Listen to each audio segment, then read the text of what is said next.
Hi everybody, Tim Hughes here. I'm the CEO and co-founder of DLA Ignite. With me today, I'm really honored to have Rick Williams, and we're going to be talking about his new book, Create the Future, powerful decision-making tools for your company and yourself. And we'll dig into that in more detail. Rick, where can people find you? Well, first of all, thank you for having me on.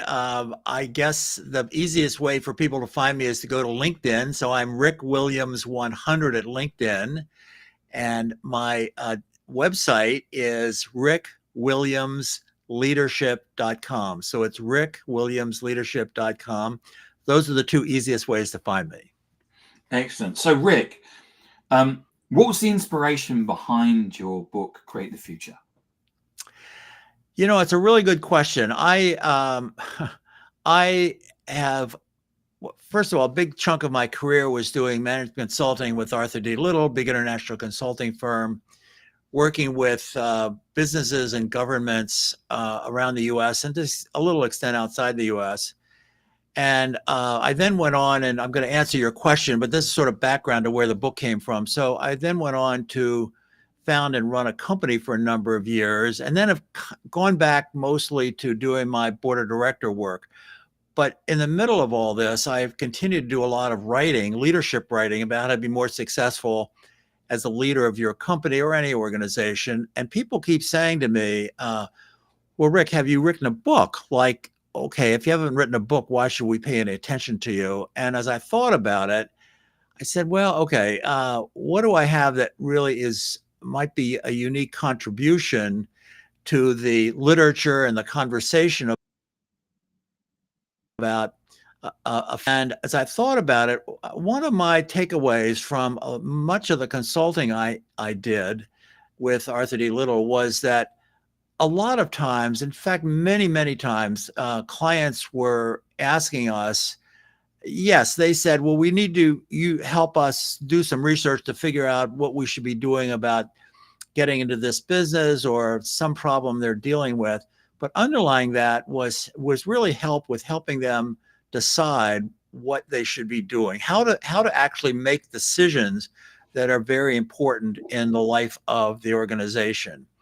And so this book is a leadership guidebook to making better decisions, to being more creative, using your leadership team to be more creative, and then making better decisions when you really have to get it right. So that's what this book is. It's not oh, gee, if you're doing this, do that. It's a leadership guidebook, starting with what's the real opportunity that you think you have, what would success look like, all the way through to now that you've created options for yourself, how do you decide what you're really going to do? That's what the book's about. And I love the fact that it, I've read a lot of leadership books, and there's a number of things that will come out during this conversation, which I think are just so different from leadership books from 10 or 20 years ago. So first and foremost, you call it powerful decision-making tools for your company yourself. This is, as you say, this is about helping people make decisions. Yes, it's not a book saying if you have this situation, do that.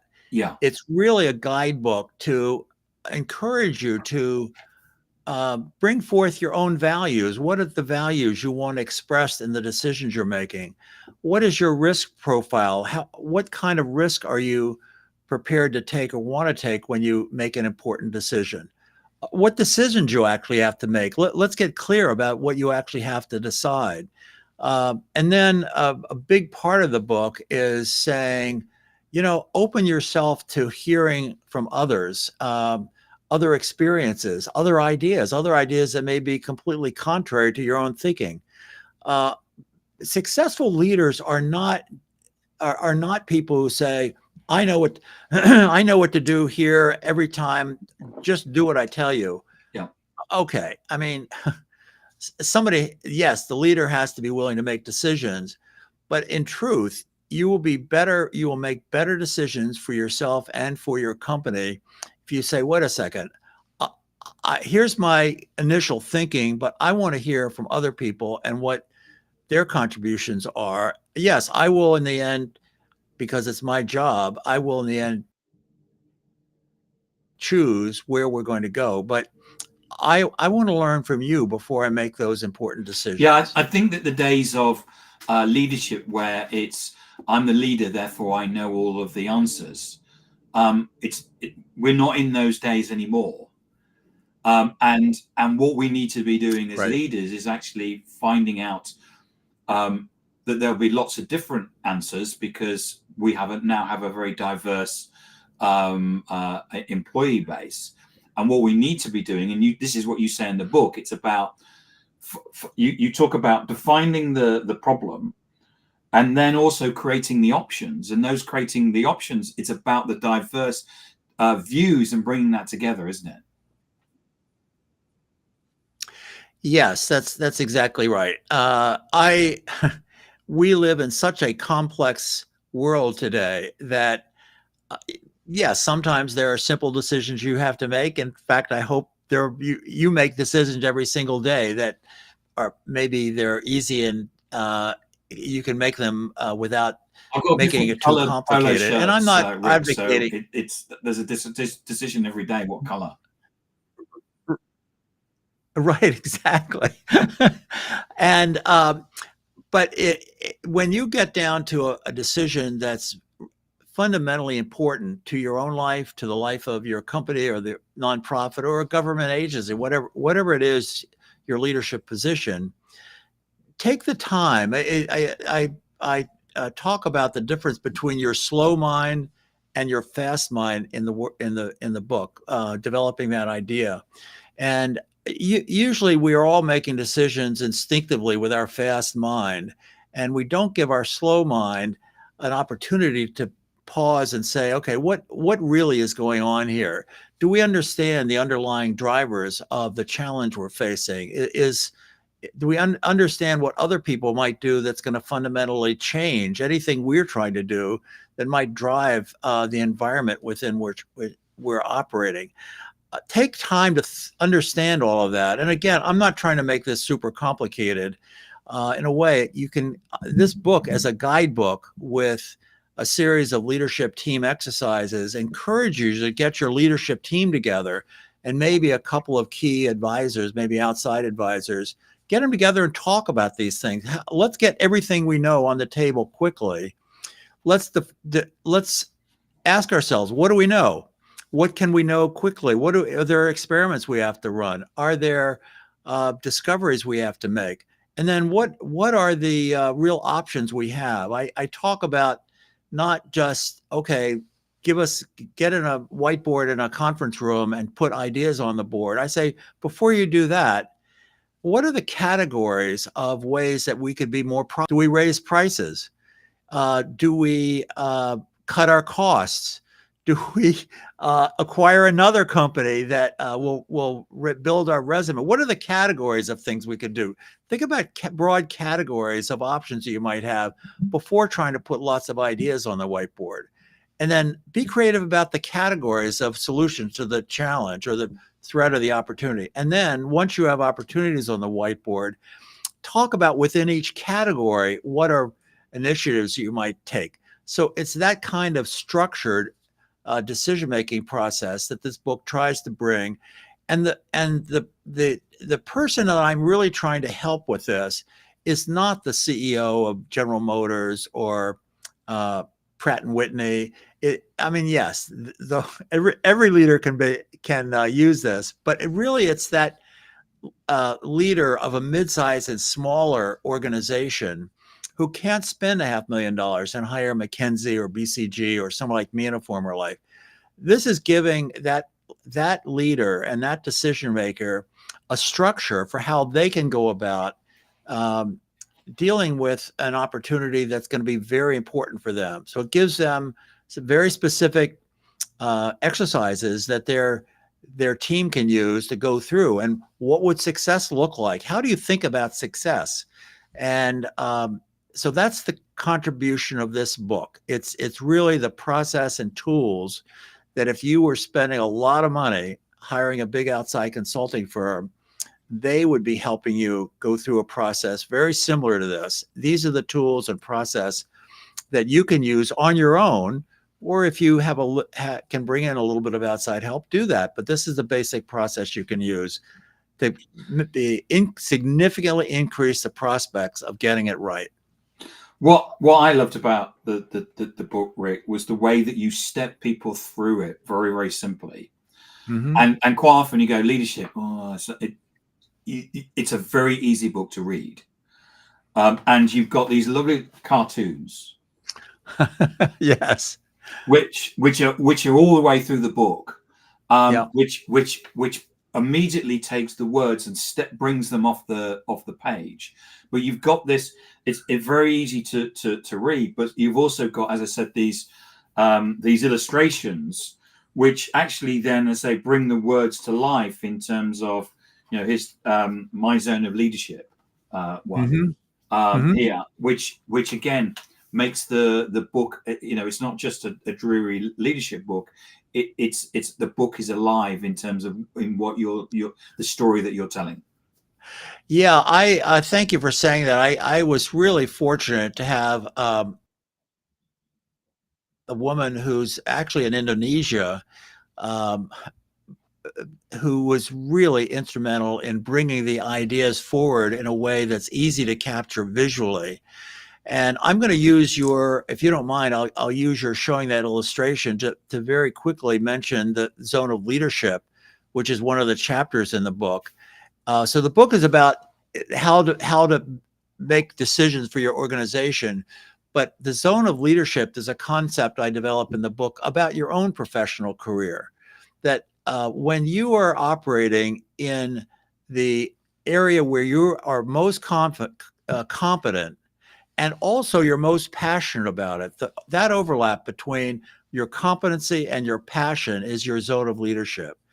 And when you take the time to understand what you're really good at and what you really care about, and find those opportunities for your own professional development where you're in that overlap, that's your zone of leadership. And when you have a job in your zone of leadership, that is the right job for you. You're also the right person for that job. If you're in a job in which you can do the job, but you're really not the right person for it, you're not in your zone of leadership. And I'll just, if you don't mind my just elaborating for another 30 seconds on this. So often you have people who are really good at running the organization. We call it the chief operating officer, COO. The person as a CEO will, retire or move on to a new position. Often the COO gets elevated up to be the CEO, whose real job is often the outside person, the person who's dealing with the external world, the customers, the investors, the media, whatever. That CEO person who is really good at that job gets put into the CEO job. And after and they say, well, of course we should do that because he really knows the company and, has all in fact, that company then is performing below what it should be over time because that person is really that skill match is not the right skill match for the job of the CEO. That is a frequent mistake that is made. And anyway, so one of the chapters in the book is about helping you as a professional find your zone of leadership. And I encourage people to take a look at that because that'll be a real contribution to your own professional development. So in terms of the I wrote down in my notebook the process that you go through in the book, which is defining the challenge, imagine success, creating the options, evaluate the barriers, and then choose the future. Yeah. Yes. So again, this is the consultant mind think here but it's in truth valuable. It's a way of saying, okay, let's simplify a complicated problem by setting out a 5-step process. So you can say, okay, well, 5 steps, that's easy to say, define the challenge, imagine success, create options, evaluate the execution barriers, and choose the future. but in truth, that is the right way to do it. It is the right way to do it. And it may be that when you're facing a particular threat to your company, it may be the real difficulty for you is only two of those steps. Maybe you sort of use the others as kind of a checklist to make sure you really got it right. Do we really understand the threat that's facing us? And yeah, we need to save this company, but then focus more on creating the options, being creative about the options, and then understanding the execution risk. And maybe that's really where you spend most of your time. But understanding the total process, the 5-step process, is how you really want to think about it from a leadership point of view. And that's what I hope I'm bringing to the leader. Understand the full process, and then you decide where you really need to focus your efforts on it with your leadership team. Because you can't go, there's like, I don't know if the number's right, of 25. There are 25 exercises that are outlined in the book. You don't want to do all 25 of them, but pick out the 3 or 4 and set some time aside, maybe on a Saturday or something like that. Get your leadership team and say, we're just going to get away from the office. We're going to focus on these 3 issues and make sure we really get this right. That's how to use and the it's book. a very practical book in the way that you've written it, because you've got the exercises. Yeah. You've got all of the illustrations, and because you've got the so each you have an exercise here to actually do. So what we're doing is that we're learning stuff.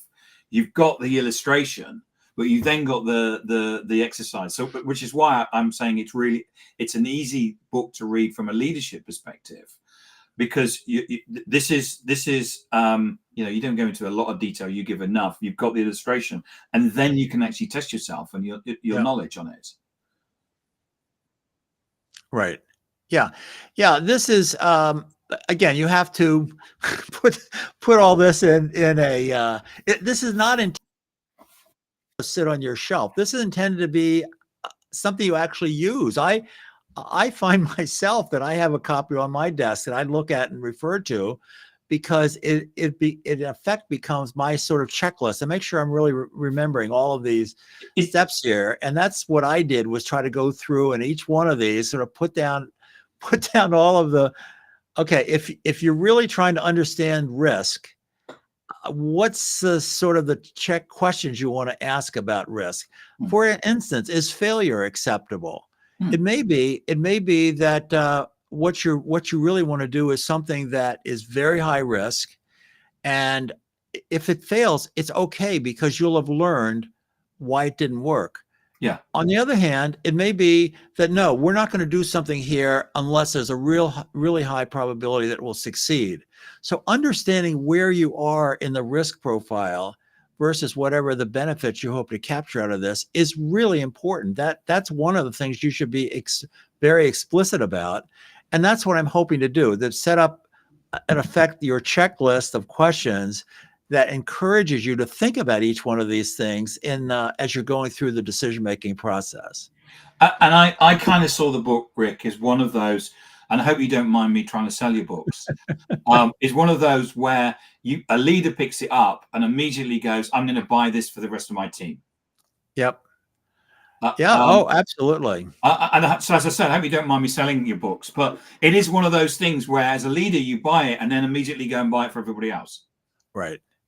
Yeah, I believe it. I'm actually doing a retreat exercise in a couple of weeks with a company in Houston, Texas, that's done exactly that. They've said, okay, leadership team, we're going to get together and spend a morning on this, and I want you guys to each read the book and see how the process works and how your role in the process and how it's supposed to work. Because I, the CEO of this company, I want us, as what I think is a very competent leadership team, to make better decisions together, and this gives us a guidebook for doing that.